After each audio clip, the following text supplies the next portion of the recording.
తెలంగాణ రైతు విద్యుత్ పంపిణీ డిస్కంకు లైన్ జారీ చేస్తూ ఇక రాష్ట్ర విద్యుత్ నియంత్రణ మండలి కీలక నిర్ణయం అయితే తీసుకుంది. వ్యవసాయానికి ఉచిత విద్యుత్ కొనసాగించాలని, మోటార్లకు మీటర్లు పెట్టరాదని స్పష్టం చేసింది.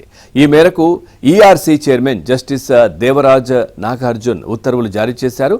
డిస్కం కోసం మార్చి 19న రోజున లైసెన్స్ కోసం దరఖాస్తు రాగా మే 29న బహిరంగ విచారణ జరిగింది. అందరూ అభిప్రాయాలు పరిగణలోకి తీసుకుంటూ ఉత్తర్వులు జారీ చేసింది.